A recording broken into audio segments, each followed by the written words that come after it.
की भक्ति वेदांत स्वामी श्री प्रभुपाद की जय। ओम विष्णुपाद परमहंस परिव्राजक आचार्य श्रोत्र श्रीमद डिवाइन ग्रेस भक्ति सिद्धांत सरस्वती ठाकुर श्री प्रभुपाद की नामाचार्य श्री हरिदास ठाकुर की प्रेम से कहो श्री कृष्ण चैतन्य प्रभु नित्यानंद श्री अद्वैत गदाधर श्रीवासादि गौर भक्त वृंद की श्री राधा कृष्ण गोपीनाथ श्याम कुंड राधा कुंड गिरि गोवर्धन की वृंदावन धाम की गोवर्धन धाम की राधा कुंड श्याम कुंड की मायापुर धाम की नवद्वीप धाम की जगन्नाथपुरी धाम की द्वारका धाम की यमुना माई की गंगा माई की तुलसी देवी की वृंदा देवी की भक्ति देवी की समस्त भक्त वृंद की all glories to assembled devotees, all glories to assembled devotees, all glories to assembled devotees, all glories to Shri Shri Guru Gauranga. Om Ajnanatimirandhasya Jnananjanashalakaya Chakshurunmilitam Yena Tasmai Shri Gurave Namah. Shri Chaitanya मनोभीष्टं स्थापितं येन भूतले स्वयं रूप कदा मह्यं ददाति स्वं पदान्तिकं वन्देऽहं श्रीगुरु श्रीयुतपदकमलं श्रीगुरुं वैष्णवं च श्रीरूपं साग्रजातं सहगणरघुनाथवितं तं सजीवं साद्वैतं सावधूतं परिजनं सहितं श्रीकृष्णचैतन्यदेवं श्री राधा कृष्ण पादान् सहगण ललिता श्री विशाखावतं च हे कृष्ण करुणा सिंधु दीनबंधु जगत्पते गोपेश गोपिकान्त राधाकान्त नमोस्तुते तप्त कांचन गौरांगी राधे वृंदावनेश्वरी वृषभानुसुते देवी प्रणमामि हरिप्रिये। ओम विष्णुपादाय कृष्णपृष्ठाय भूतले श्रीमते भक्तिवेदांत स्वामिनिति नामिने नमस्ते सरस्वते देवे गौरवाणी प्रचारिणे निर्विशेष शून्यवादी पाशातदेशतारिणे वाञ्छाकल्पतरुश्च कृपा सिन्धुभ्यैव च पतितानां पावनेभ्यो वैष्णवेभ्यो नमो नमः। जय श्री कृष्ण चैतन्य प्रभु नित्यानंद श्री अद्वैत गदाधर श्रीवासादि गौर भक्तवृंद। हरे कृष्णा कृष्णा कृष्णा हरे हरे हरे राम राम राम हरे हरे।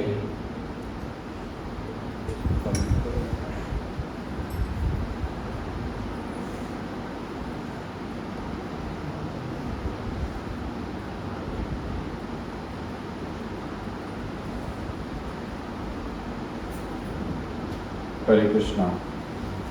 क्या कथा की थी हमने पिछली बार?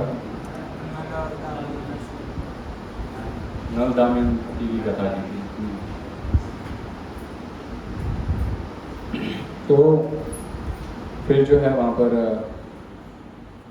नारद मुनि आए युधिष्ठिर महाराज के पास। नारद मुनि आए तो युधिष्ठिर महाराज ने नारद मुनि का स्वागत किया, वहाँ पर उनकी पूजा अर्चना की और वहाँ पर आसन दिया नारद मुनि को बैठने के लिए। और नारद मुनि से फिर पूछा युधिष्ठिर महाराज ने, अब हमें क्या करना चाहिए, आगे की इंस्ट्रक्शंस दीजिए। हम अर्जुन का वेट कर रहे हैं, अर्जुन को जाके वैसे बहुत समय हो गया है, हमको अर्जुन के लिए चिंता भी हो रही है, तो हम क्या करें अभी। तब नारद मुनि ने कहा कि आप तीर्थ यात्रा करने के लिए जाइए हिमालयों में तीर्थ यात्रा करिए वहाँ पर, और वहाँ पर आपको बहुत महान ऋषि मिलेंगे। वाल्मीकि हो गए, वशिष्ठ, कश्यप, अत्रि मुनि, इस प्रकार अनेक ऋषिगण जो है वे बद्रिक आश्रम में रहते हैं हिमालयों में, तो आप वहाँ पर जाइए।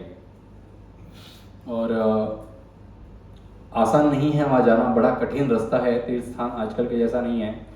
टिकट 2 महीने पहले कर ली, 2 महीने बाद जाना है तीर्थ यात्रा, या फिर तत्काल में मिल गया, ऐसा सिंपल नहीं था उस समय यात्रा जाना बहुत डिफिकल्ट था। रास्ते में कहीं राक्षस इत्यादि होते थे। आज भी कुछ यात्राएं जैसे वैष्णो देवी इत्यादि जाते तो बीच में राक्षस होते हैं, आज भी, उस समय भी हुआ करते थे, तो बड़े परेशान करते थे तीर्थयात्रियों को। तो बोले कि आसान नहीं है जाना, पर जाना जरूर चाहिए, क्योंकि आपको ये वहाँ पर ही अर्जुन वापस मिलेंगे, अर्जुन स्वर्ग से वापस आएंगे और आप जो जाओगे तीर्थ यात्रा करने वहाँ पर ही अर्जुन आपको मिलेंगे। फिर नारद मुनि ने कंटिन्यू कहा कि मेरे जाने के बाद लोमस ऋषि यहाँ पर आएंगे और लोमस ऋषि जो है आपको तीर्थ यात्रा के लिए लेके जाएंगे। मतलब ये परंपरा है, ऐसा नहीं है। तीर्थ यात्रा अर्थात ये नहीं है अपनी मर्जी से किधर भी चल पड़ो। भक्तों के संग, खासकर साधुओं के संग यात्रा हो जाती है। साधु के संग यात्रा होती है तो वहाँ पर कथा कीर्तन श्रवण होता है, इससे उस स्थान का जो है महिमा पता चलता है। अदरवाइज तो शास्त्र में हम कितने बार कहते हैं, शास्त्र में ये एग्जाम्पल अच्छा खासा दिया है कि गधे के स्नान के समान है। अगर कोई व्यक्ति खाली तीर्थ यात्रा गया है और कोई पवित्र नदी है, स्नान करके आ गया और बस मंदिर में घंटी बजा के आ गया, थोड़ा प्रसाद ले लिया, बोले हो गया मेरा तीर्थ, तो ये बोले गधे के स्नान के बराबर है। क्योंकि गधा स्नान करने के बाद वापस क्या करता है, कचरे के उखड़ जो होता है ढेर, उसके ऊपर लोटपोट करता है। तो तीर्थ यात्रा जाने का मेन मकसद ही ये है कि अपना हृदय परिवर्तन हो, कुछ चेंजेस आए लाइफ में। अगर तीर्थ यात्रा जाकर चेंजेस नहीं आए तो इसका ये अर्थ है आपका केवल शरीर वहां पर गया था, मन जो है, हृदय है, वो यात्रा करने गया ही नहीं था, वो इधर ही किधर भटक रहा था भूत के जैसे। तो केवल शरीर को यात्रा में नहीं लेके जाना है, मन को यात्रा में लेके जाना है। कुछ लोग तो मजबूरी में यात्रा जाते हैं, फिर वेट करते कब यात्रा खत्म होगी, कब घर जाएंगे। घर जैसे कोई वेट कर रहा है उनका खास, बहुत बड़े महान। घर पे तो कोई इज्जत है नहीं, तीर्थ स्थान में बाहर पे तीर्थ स्थान जाते हैं तो उनको वहाँ आनंद नहीं आता है। उनको, लोगों को हिल स्टेशन जाना है, लोगों को रिसोर्ट जाना चाहिए, भक्तों के संग में जाना चाहिए, कोई गलत कार्य नहीं करना चाहिए। और ब्रेक होता है लाइफ में, हम कोई बोरिंग व्यक्ति नहीं है। हमारा जो ऑर्गेनाइजेशन है कोई बोरिंग ऑर्गेनाइजेशन नहीं है, बहुत इंटरेस्टिंग है। कोई स्ट्रिक्ट रूल्स नहीं है कि व्यक्ति यहाँ ना जाए वहाँ ना जाए, वो व्यक्ति कहीं पे भी जा सकता है। पर जैसे चैतन्य महाप्रभु ने कहा कि यदि नित्यानंद प्रभु कोई बार में जहाँ पर मदिरा इत्यादि मिलता है वहां पर भी जाएंगे, या फिर प्रोस्टिट्यूट्स जहाँ रहती है वहां पर भी जाएंगे, तो भी मुझे नित्यानंद के ऊपर पूरा भरोसा है कि वे वहां पर कोई कुकर्म करने नहीं गए, जो लोग हैं उनको प्रचार करने के लिए गए। ये हमारा ऑर्गेनाइजेशन है। हम जहां पर भी जाते हैं भगवान को अपने हृदय में रखकर ही जाते हैं, भगवान को घर छोड़कर नहीं जाते।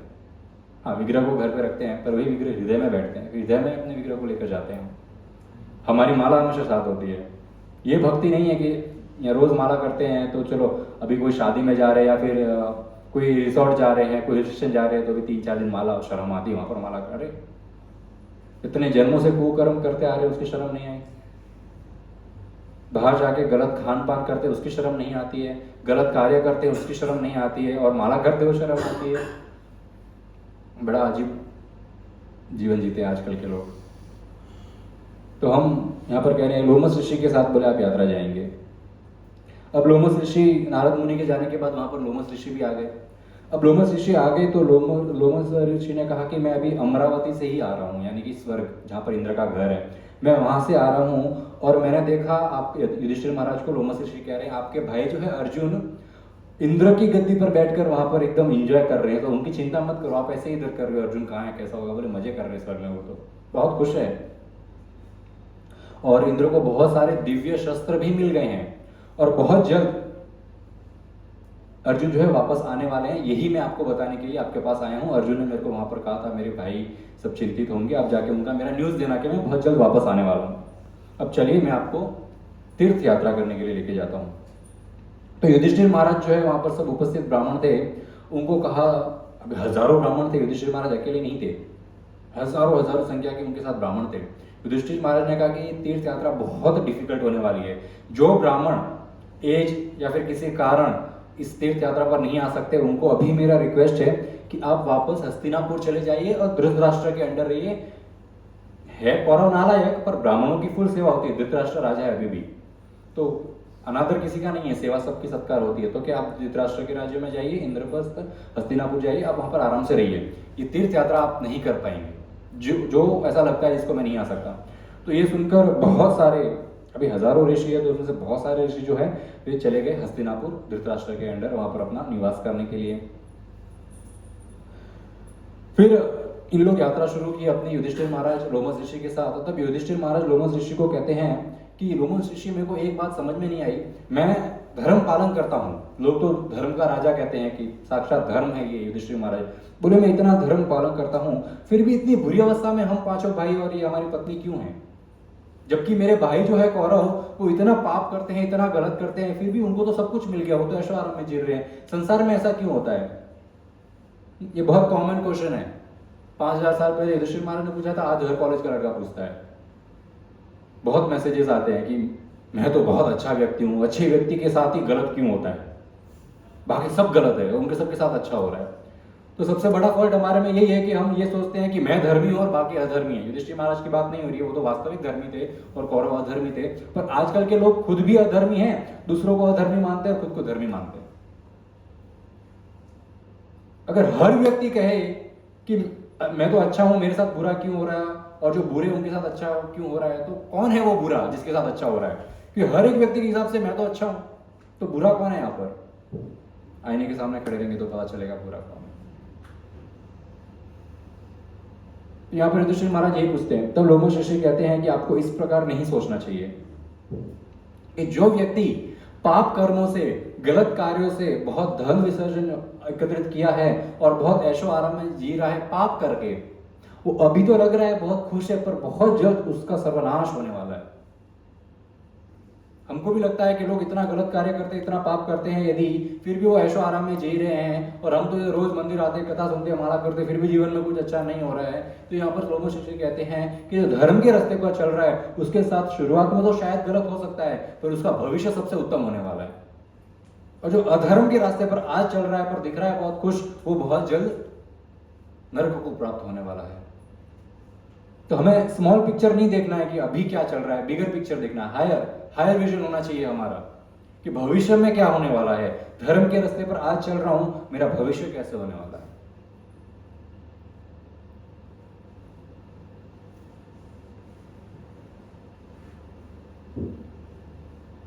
तब लोमश ऋषि एग्जाम्पल भी देते हैं कि मैं सतयुग के समय से इस पृथ्वी पर रह रहा हूं। मैंने कहीं राजा आए और कहीं राजा गए देखे हैं। मैंने सतयुग में दानवों का राज भी देखा है। दानव भी एक जगह राज करते थे, देव भी एक जगह राज करते थे। बोले दानव इतने उत्तम, इतना उनके पास धन था, सब कुछ था, किसी चीज की दानवों को कमी नहीं थी, परंतु धर्म नहीं था उनके जीवन में। धर्म के रास्ते पर कभी नहीं चले। धीरे धीरे उनका सारा धन चला गया, उनका धर्म तो वैसे भ्रष्ट था। देवों ने उनके ऊपर विजय प्राप्त कर ली और राक्षसों का सत्यानाश हो गया, खत्म हो गए राक्षस। अभी जंगलों में इधर उधर घूमते फिरते हैं और बुरी अवस्था में रहते हैं, जबकि देवगण आज भी स्वर्ग लोक में अच्छी तरह से रहते, क्योंकि उन्होंने धर्म का पालन किया है। जो मनुष्य धर्म के पालन करते हैं, अभी ज्यादा ताकत किसमें है, राक्षसों में या मनुष्यों में? राक्षसों में। फिर भी आज पृथ्वी पर किसके पास हरि नाम है? राक्षसों के पास है कि इंसानों के पास? इंसानों के पास। क्यों? क्योंकि इंसान धर्म के रास्ते पर चलते हुए आ रहे हैं, हमेशा से सतयुग के काल से धर्म के रास्ते पर चलते हुए आ रहे हैं, इसलिए उनके पास सब कुछ है। आज हरि नाम है खासकर। और जो राक्षस सबसे पावरफुल थे, सबसे अधिक धन था उनके पास, अभी वो किसी अंधेरी जगहों में रह रहे हैं, जहां पर उनको सूर्य देव की भी रोशनी, सूर्य देव की भी कृपा प्राप्त नहीं होती, भगवान की तो दूर की बात है। तो ये लाइव एग्जाम्पल देखने मिलता है यहाँ पर। अब सब तीर्थ यात्रा के लिए चले और जहां जहां पवित्र नदी आई, वहां पर उन्होंने स्नान किया, वहां पर हरि कथा की, कीर्तन किया, और इस प्रकार है चलते चलते बहुत जल्द हिमालय पर्वतों की ओर पहुंच गए। अभी हिमालय पर्वत कोई एक पर्वत नहीं है, बहुत विशाल, कहीं कहीं पर्वत है हिमालय में, बहुत सबके सब तीर्थ स्थान है। हर एक पर्वत में एक तीर्थ स्थान है, हर एक पर्वत में कुछ ना कुछ तो लीला घटी हुई है। इस प्रकार जो है सभी पांडव, लोमश ऋषि और वहां पर जितने भी उनके साथ ब्राह्मण थे, वे सब पहुंच गए हिमालय पर्वतों की ओर। अब जो उन्होंने हिमालय देखा, तो वहां पर कहीं दिव्य गंधर्व, सर्प लोग के कुछ डिवाइन पर्सनालिटीज, किन्नर, ये इस पृथ्वी के किन्नर नहीं, किन्नर एक अलग प्रजाति होती है। आप लोग ने शायद, हम लोग ने बहुत बार सुना है कि किन्नर भी देवगण में आते, तो क्या वो यहाँ इस पृथ्वी पर किन्नर है? वो किन्नर नहीं, वो किन्नर नहीं है। किन्नर, उनको किम पुरुष कहा जाता है। किम पुरुष अर्थात इंसान जैसे। क्या वे इंसान है? यह किम पुरुष का अर्थ है। यानी कि उनका आधा शरीर कोई जानवर का होता है, आधा शरीर इंसान का होता है, उनको कहा जाता है किन्नर। न पूरी तरह से इंसान है, न पूरी तरह से जानवर है, उनको कहा जाता है किन्नर। तो ऐसे कहीं वहां पर देवगण जो है वहां पर वास कर रहे थे। किम पुरुष है, यक्ष, किन्नर, सुपर्णा, नाग और राक्षस भी थे। तो युधिष्ठिर महाराज ने भीम को कहा कि अभी यहाँ से जाना और थोड़ा डिफिकल्ट होगा, क्योंकि चढ़ाई है, अब तो पर्वत पे चढ़ना है। तो आप द्रौपदी को जो है उसका ध्यान रखना, द्रौपदी चल नहीं पाएगी। तब भीम ने जो है द्रौपदी को अपने कंधे पर उठा लिया और फिर उन लोग चलने लगे। रोमस ऋषि ने कहा यही रास्ता है, हम बद्रिक आश्रम पहुंचेंगे और वहीं पे आपको जो है अर्जुन से वापस भेंट होने वाली है। अब फिर से ऊपर चढ़ने के ऊपर हिमालय के पर्वत ऊपर चढ़ने के पहले युधिष्ठिर महाराज ने फिर से कहा जो ब्राह्मण आप इसके आगे नहीं आ सकते वो भी वापस चले जाइए, क्योंकि और डेंजर होने वाला है आगे। तो उसमें जितने ब्राह्मण थे उसमें से और कुछ ब्राह्मण जो है अपनी यात्रा वहीं समाप्त करके वापस चले गए और जो कुछ ब्राह्मण थे वो उनके साथ वहां पर ऊपर चढ़ने लगे। अब जैसे जैसे ऊपर चढ़ने लगे वे वहां पर अलकनंदा नदी के ऊपर पहुंच गए। अभी अलकनंदा नदी बहुत सुंदर थी, वहां पर इतने सारे ऋषिगण की कुटियां हैं, वहां पर सब साधु तपस्या कर रहे हैं, इतने देवगण वहां पर जो है स्नान करने के लिए आते हैं। इन्होंने भी स्नान किया, पांडवों ने भी, और वहां पर थोड़ा समय उन्होंने बिताया। और एकदम बहुत सारे सुंदर सुंदर वृक्ष, पक्षी, फूल थे। हेवन मतलब स्वर्ग ही है, स्वर्ग का ही एक अंश था, हिमालय एक स्वर्ग का ही अंश है। तो वहां पर उन्होंने थोड़ा समय बिताया, फिर वो एरिया छोड़कर हिमालय में और ऊपर जाने लगे। जब वो स्वर्ग वातावरण वाला जंगल पांडवों ने छोड़ दिया और आगे जाने लगे तो अब केवल वहां पर काली काली चट्टानें और बर्फ थी। बहुत ही डिफिकल्ट हो गया चलना। और जैसे जैसे चल रहे थे वहां पर भयानक आंधी आ गई, हर जगह सूखे पत्ते उड़ रहे थे, रेत उड़ रही थी, नीचे पूरा स्लिपरी है, पत्थर है, स्नो है, ऊपर धूल की आंधी आई है और बहुत ही कठिन परिस्थिति हो गई। तो सब जो बचे कुचे ब्राह्मण थे, पांडव थे, लोमस ऋषि थे, इन्होंने कोई गुफा में आश्रय लिया। फिर जैसे ही ये आंधी खत्म हो गई और इन लोग बाहर निकले तो बहुत तेज वर्षा आ गई, इतनी तेज वर्षा, पूरा अंधकार छा गया, कुछ दिख नहीं रहा है, जोर से बिजली कड़क रही है। तो उन्होंने फिर से उन्हीं गुफाओं में सहारा लिया और फिर वो वर्षा खत्म हुई तो बहुत तेज धूप निकली, फिर भी चलने लायक था तो और बाहर निकले। तो जैसे ही बाहर निकले द्रौपदी की तो ऑलरेडी हालत खराब हो गई थी। द्रौपदी इतनी थक गई थी कि वे बेहोश होकर वहां पर गिर गई। बेहोश होकर जैसे ही गिरने लगी तो नकुल ने उनको पकड़ लिया। द्रौपदी के पैर पूरे ब्लू हो गए थे, जैसे ठंडी के मारे पूरा शरीर जो है ब्लू हो गया था उनका, बहुत कमजोर हो गई थी। तो सहदेव जो है उनके पैर दबा रहे हैं, नकुल उनको हवा डाल रहे हैं। युधिष्ठिर महाराज खड़े कि कहाँ ये राजकुमारी महलों में रहने वाली हमारे चक्कर में, हमारे वजह से, आज मेरे वजह से, युधिष्ठिर महाराज कह रहे हैं मेरे वजह से इनको इतनी तकलीफ झेलनी पड़ रही है। कि बोले ये जैसा रास्ता है कि द्रौपदी तो छोड़ो, हम भी नहीं चल पा रहे इसके ऊपर, तो हम भी नहीं चल सकते, पॉसिबल ही नहीं आगे जाना, इतना डेंजर रास्ता है हिमालयों का। तब भीम को कहते हैं कि कुछ सोल्यूशन लाइए, क्या करें हम यहाँ पर। तब भीम कहते हैं कि मैं मेरे पुत्र घटोत्कच को बुला लेता हूँ, वो हमारी सहायता करेगा यहाँ से क्रॉस करने में। घटोत्कच ने कहा था आप खाली एक बार पुकारना, मैं आऊंगा सहायता के लिए। तब भीम ने वहां पर बैठकर जो है घटोत्कच का आह्वान किया। घटोत्कच तुरंत उड़ते हुए आ गए, हाथ जोड़कर खड़े हुए, अपने पिताजी को दंडवत प्रणाम किया। पिताजी क्या सेवा है, मैं आ गया हूँ। पिताजी को सेवा करके अपने जो वहाँ पर चाचा इत्यादि थे उनकी भी सबकी सेवा करी, उनको सबको भी प्रणाम किया और कहा क्या सेवा कर सकता हूँ मैं आपकी। तब भीम ने कहा कि हम ये हिमालय पर्वत जो है गंध मंदन करके एक जगह है, वहां पर जा रहे हैं, वहां तक हमको लेके चलो। अभी हम चल नहीं सकते हैं, हम जितने ब्राह्मण यहाँ उपस्थित है और हम पांडव और द्रौपदी आपकी माता बेहोश हो गई है जो अब चल नहीं सकती, इन सबको लेकर चलो। तब घटोत्कच की एक आवाज से वहां पर हजारों हजारों राक्षस आ गए, उड़ने वाले राक्षस। घटोत्कच खुद एक राक्षस प्रजाति का है तो उसके बहुत सारे राक्षस फ्रेंड्स है, तो सब आगे हेल्प करने के लिए। अकेला घटोत्कच कितने लोगों को उठाएगा, तो सब राक्षसों ने एक एक ब्राह्मण को अपने सर के ऊपर बिठा दिया। और द्रौपदी को जो है वो खासकर घटोत्कच ने ही अपने कंधों पे बिठाया, क्योंकि वो माता है और माता को दूसरे राक्षस स्पर्श नहीं कर सकते, पुत्र कर सकता है। द्रौपदी घटोत्कच की माता हुई ना, पिता भीम है तो ये माता है, वैसे तो हिडिंबी का बेटा है तो ये भी माता है। तो माता को घटोत्कच ने स्वयं उठाया और बाकी सब राक्षसों को जो है बाकी सब राक्षसों ने पांडवों को, जो ब्राह्मणों को वहां पर उठाया। एक राक्षस आया लोमस ऋषि को उठाने के लिए, लोमस ऋषि साइड में लोमस ऋषि यूं किया और खुद हवा में उड़ गए। बोले मेरे में भी है टैलेंट, बोले मैं खुद उड़ के आऊंगा। तो फिर एक राक्षस का सवारी खाली रह गया। सब लोग उड़ते हुए और हिमालय की तरफ गए और बद्रिक आश्रम पहुंच गए। बद्रिक आश्रम नर नारायण ऋषि का आश्रम है, तो वहां पर अनेक अनेक ऋषिगण रहते थे, सुंदर। अभी बद्री एक पेड़ है, एक वृक्ष का नाम है, तो उसके ऊपर से बद्रिक आश्रम उसका नाम पड़ा। और वो पेड़ इतना विशाल है और उसके ऊपर इतना अच्छा कवर है, मानो कोई छतरी है पर कहीं गुना बड़ी, पर्वत की जितनी छतरी, ऐसा ही समझो आज की भाषा में।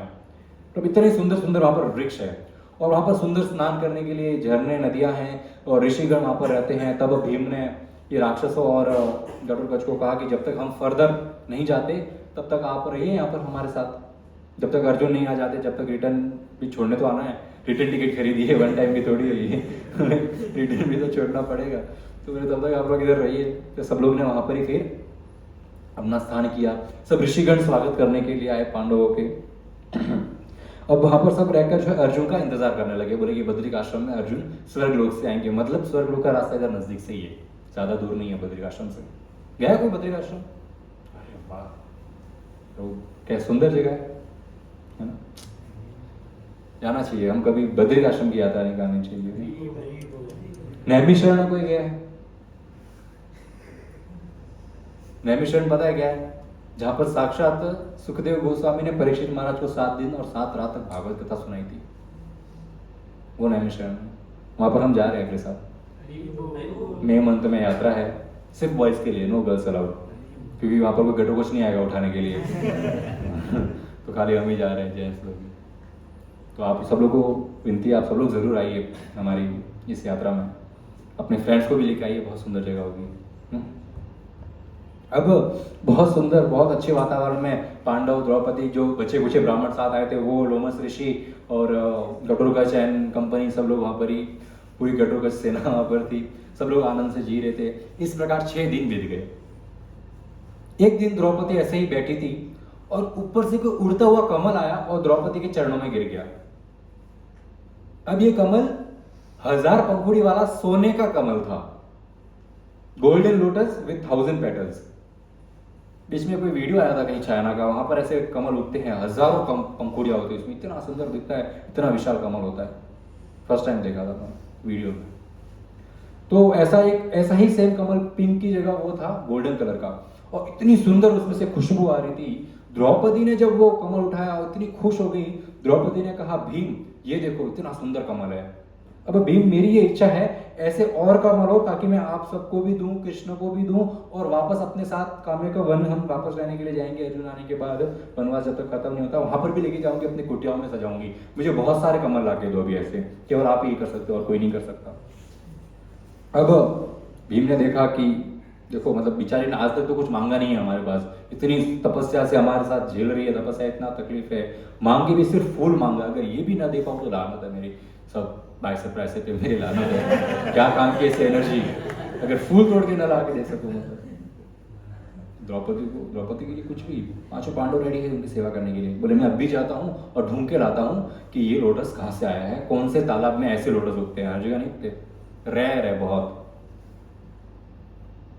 तो भीम वहां से भागते हुए जंगलों में, पर्वतों पे और ऊंचाई की ओर भाग रहे हैं। अभी कोई साधारण व्यक्ति होता है और वो भागता है तो देखता है अगर सामने वृक्ष है तो ऐसा यूटर्न लेके जाएगा, कोई जानवर है तो थोड़ा दूसरा रास्ते से जाएगा। भीम का ऐसा नहीं है, भीम जब भागेंगे तो पेड़ साइड देंगे, और इतना आवाज आ रहा था, भीम अभी वास्तविक में पेड़ साइड नहीं दे सकते, तो भीम उनको खाली टच कर रहा था बाजुओं से और पेड़ अपने आप गिर जाते थे, खुद का रास्ता बना रहा था। तो दूर से भी कोई देख सकता है पेड़ गिर रहे, मतलब यहाँ से कोई तो जा रहा है, मतलब डेंजर स्पीड से जा रहा है, और फुकारते हुए भीम जा रहा है, ऐसा नहीं शांति से। तो जो जानवर रास्ते में फ्यूचर में आने भी वाले रास्ते में वो भी अपना रास्ता बदल लेते थे, कोई तो डेंजर जानवर आ रहा लगता है सब। यदि कोई हाथी बीच में आ गया तो हाथी को उठा के दूसरे हाथियों पर फेंकते थे ताकि और रास्ता साफ हो जाए। कोई जानवर आ गया, वैसे तो इतनी खतरनाक दहाड़ थी इस भीम की कि जो शेर वहां होते थे वो अपना गुफा छोड़ के भाग रहे थे। यदि कोई शेर सोचे कि ऐसा कौन सवा शेर आया है यहाँ पर जिसमें युद्ध करने जाऊं, तो इससे पहले कि वो भीम के ऊपर झपेटा मार सके, भीम की स्पीड ऐसी थी कि शेर को बस, शेर यहाँ से कूदा है, भीम जोर से थप्पड़ लगाता था और भीम चले जाता था। शेर नीचे गिरे तब तक भीम 8 किलोमीटर आगे। तो शेर को भी समझ नहीं आया कौन आया, कौन मारा और कौन गया। तो ऐसा भीम का स्पीड और पावर था।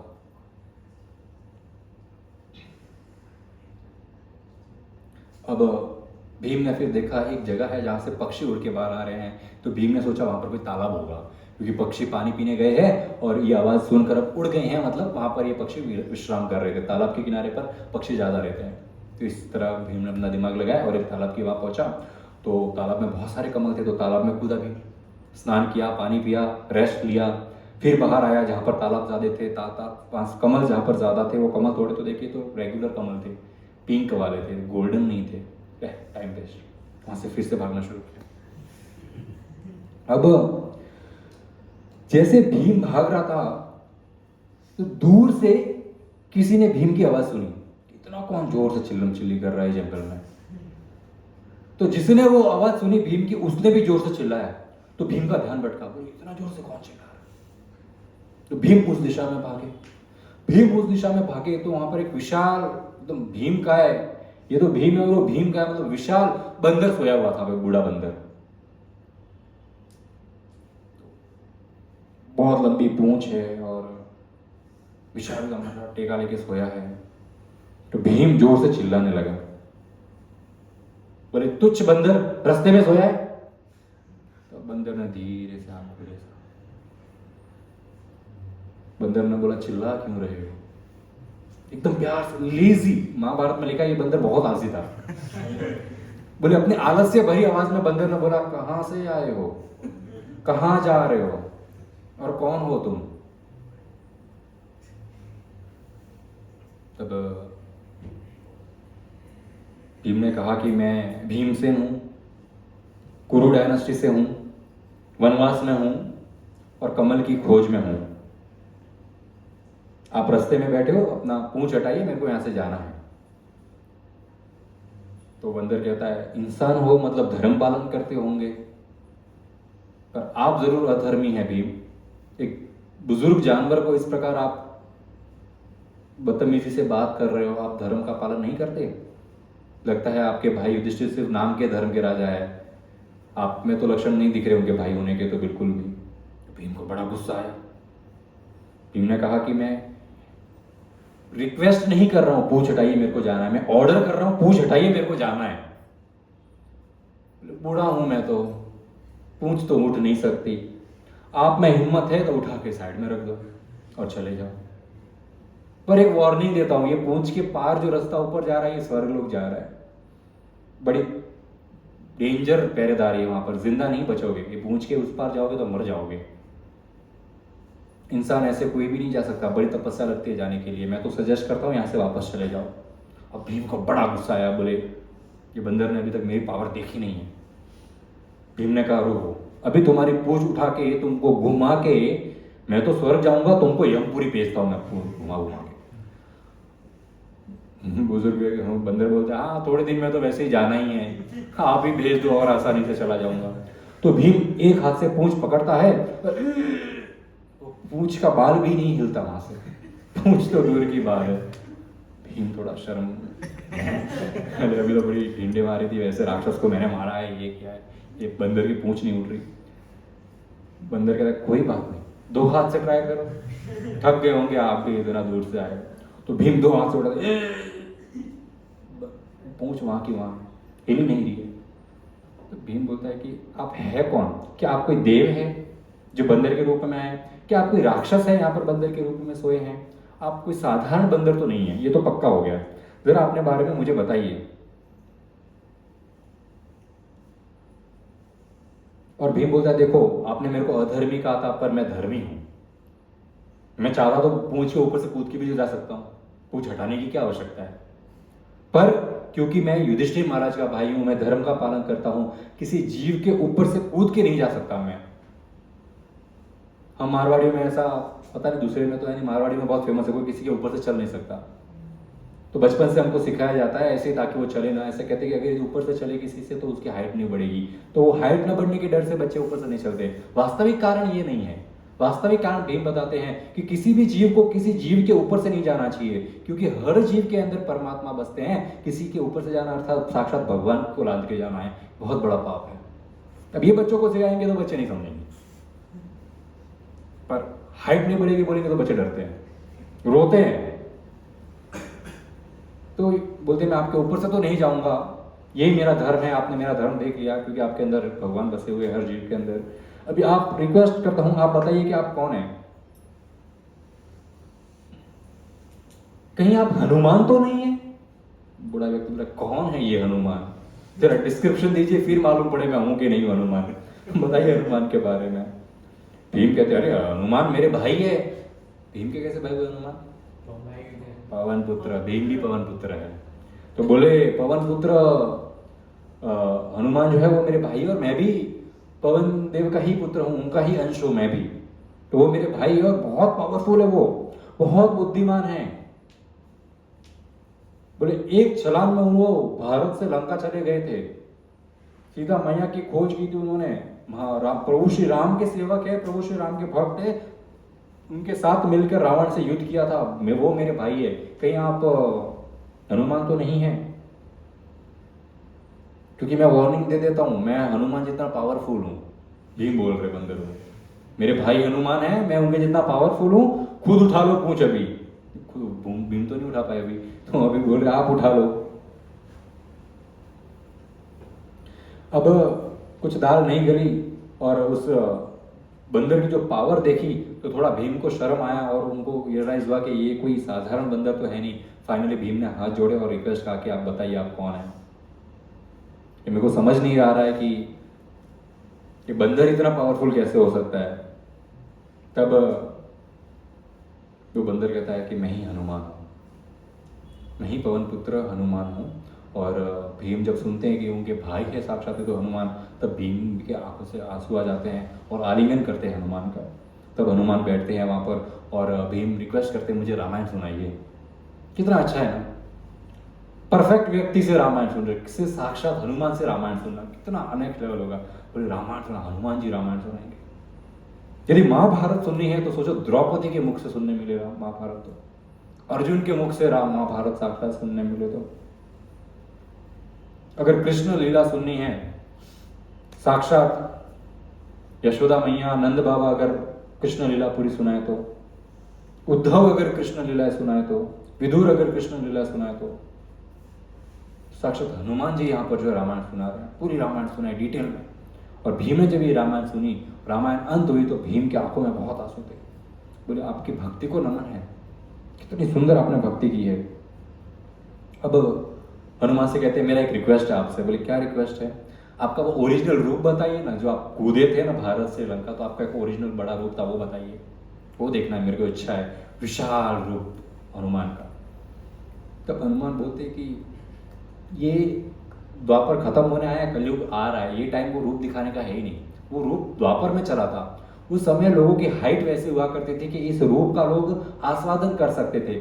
आजकल बोले वो रूप की कोई है ही नहीं वैल्यू, बोले वो करके करूंगा कोई यूज नहीं है।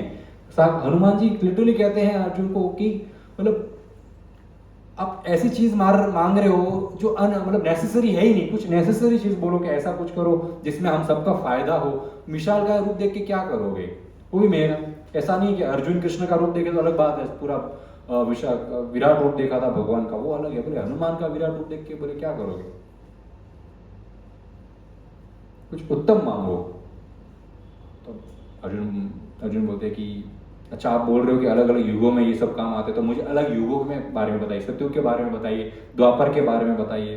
तब हनुमान जी कहते हैं किस प्रकार सतयुग में बहुत तपस्या करते थे भगवान को प्राप्त करने के लिए। द्वापर युग में, सतयुग में बोले राजा नहीं हुआ करते थे, सतयुग में सिर्फ प्रजा होती थी, राजा नहीं होता था, क्योंकि कोई गलत कार्य करता ही नहीं था। सतयुग में कुछ भी बेचा और खरीदा नहीं जाता था, सबके पास सब कुछ था और धर्म 100% था।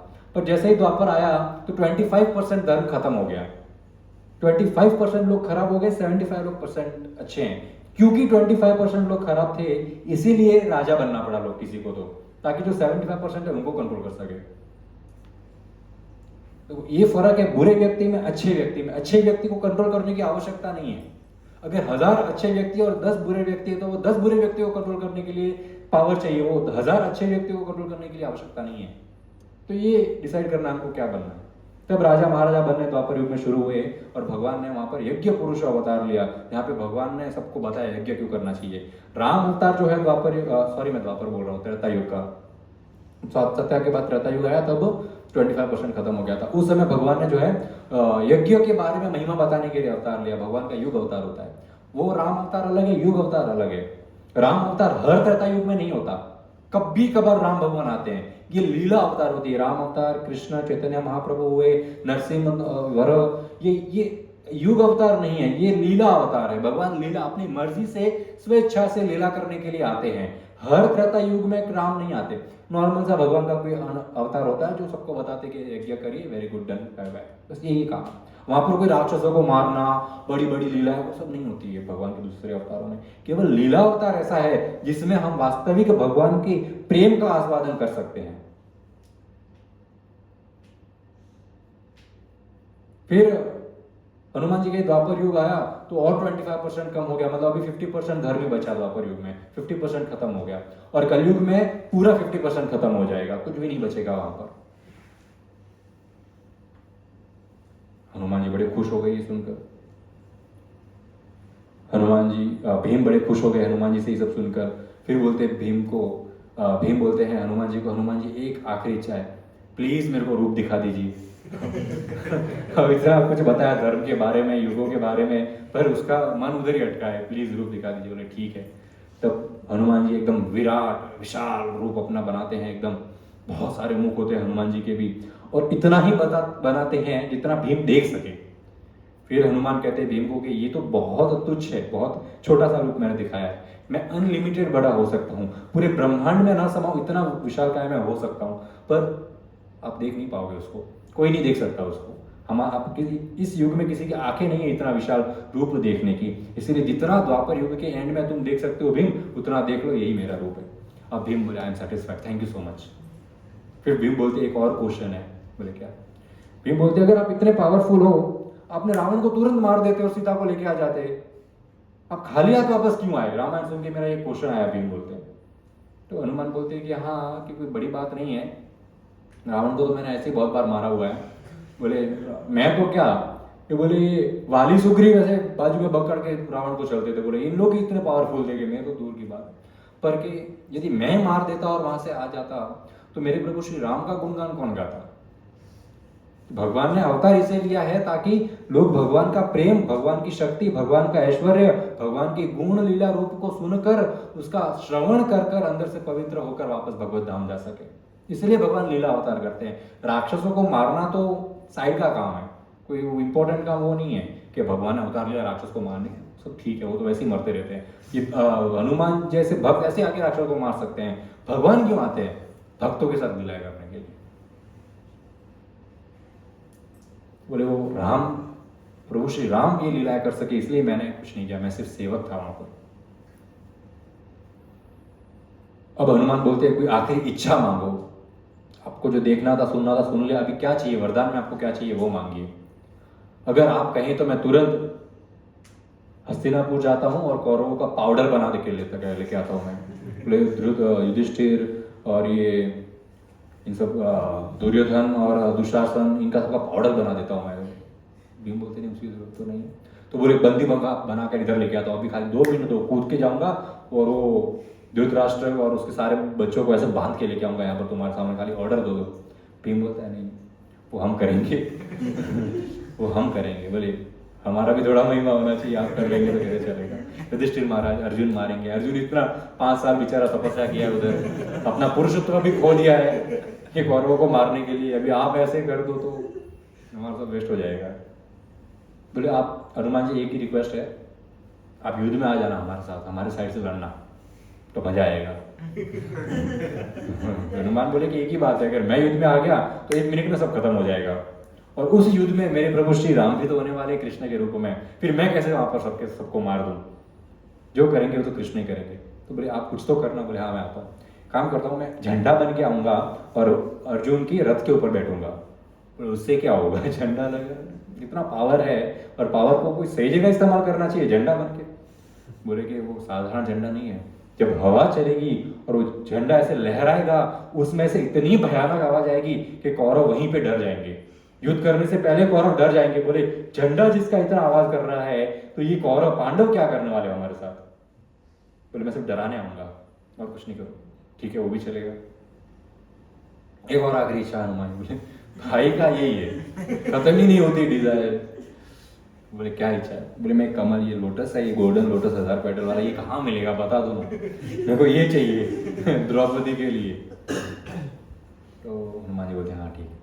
तो हनुमान जी बताते हैं कि यहाँ से ये रास्ते पर जाइए, वहाँ पर एक बहुत सुंदर गार्डन है, उस गार्डन, वो गार्डन कुबेर देवता का गार्डन है। कुबेर देवता का गार्डन है, वहाँ पर यक्ष और राक्षस पहरेदारी कर रहे हैं हजारों की संख्या में। वहाँ पर जाइए, वहाँ पर आपको लोटस मिल जाएगा। एक रिक्वेस्ट है भीम, जिस प्रकार आप मेरे पास जिस तरीके से आए, इस तरीके से वहां मत जाना, तोड़ फाड़ करके मारपीट करके ऐसे वहां मत जाना। वो देवों का गार्डन है, दिव्य है, वहां के गण सब दिव्य है।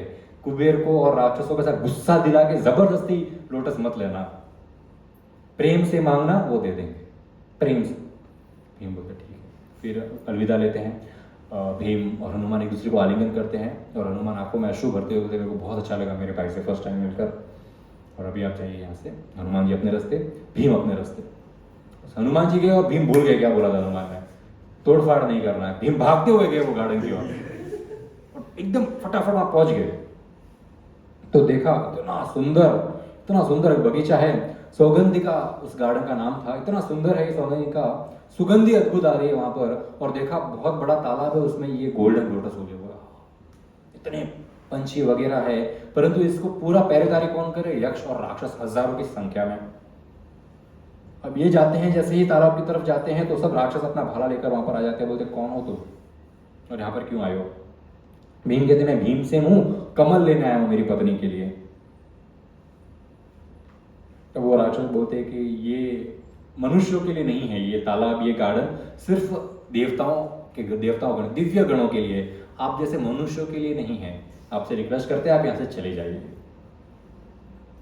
और अगर आपने कोशिश की, हमारे मना करने के बाद भी यदि आपने कमल लेने की कोशिश की, तो हम आपको मार देंगे भीमसेन।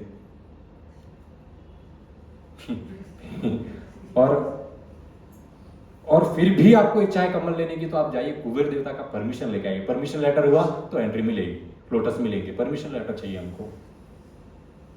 भीम हंसते हैं, बोलते कि अब राक्षस कहेंगे मुझे क्या करना चाहिए, किसकी परमिशन? मैं कुबेर की परमिशन। कुबेर खुद यक्ष है, मतलब राक्षसों की प्रजाति के देवता है वो।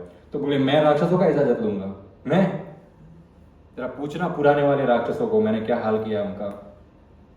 तुम परमिशन लो, मैं परमिशन नहीं लूंगा। और ऐसा करके तालाब में कूद गए भीम। मस्त अंदर स्विमिंग कर रहे हैं, पानी पी रहे हैं, दिव्य जल है। जैसे ही खड़े हुए तो राक्षस सब भागते हुए उनके पास आए और जब मतलब पूरी तरह से उनको घेर लिया, बोले हमको मार देंगे करके। भीम है वो, भीम ने अपना गदा निकाला और जे राक्षसों को धोया है, वहीं राक्षसों के हाथ पैर टूट के सब पानी में बिखरे पड़े हैं। आधे राक्षस तो मर गए, जो जिंदा बचे थे वो भाग गए। बोले मारे जाएंगे इधर। बोले ये इंसान तो है पर कोई साधारण इंसान नहीं। भाग के सब कुबेर देवता के पास चले गए। कुबेर देवता के पास गए और बताया कि ऐसा सीन चल रहा था। कुबेर देवता हंसते बोले कि उससे पंगा मत लेना, वो भीम है, जो चाहिए दे दो, जितने कमल चाहिए लेने दो। पहले बोलना था हमारे इतने साथी तो हम अभी खुद ही कमल बन के घूम रहे नदी के ऊपर। वो सारी पूरा कमल जैसा खोल दिया है भीम ने सर उनका। बोले पहले ऐसा होता कि सबको एंट्री अलाउड नहीं है, पर भीम अलाउड है तो हम अभिमानी नहीं होता। ठीक है, दे रहा है दुरुस्त है, हम तो जिंदा है, जाने वाले को कौन रोक सकता है। फिर वापस आते हैं और भीम को देखते हैं कि आपको जो चाहिए वो ले लो। भीम बोलते मैं लेने ही वाला हूँ, वैसे भी परमिशन मेरे को चाहिए ही नहीं। भीम अपने हिसाब से बहुत सारे कमल लेते हैं और वहाँ से रवाना होने के लिए तैयार होते हैं। हम हमारी कथा को आज यहीं विराम देंगे। नेक्स्ट वीक डिस्कस करेंगे आगे क्या होता है, अर्जुन कब आते हैं, कहाँ आते हैं, कैसे आते हैं। ठीक है, thank you so much. Prabhupada की जय। हरे कृष्णा।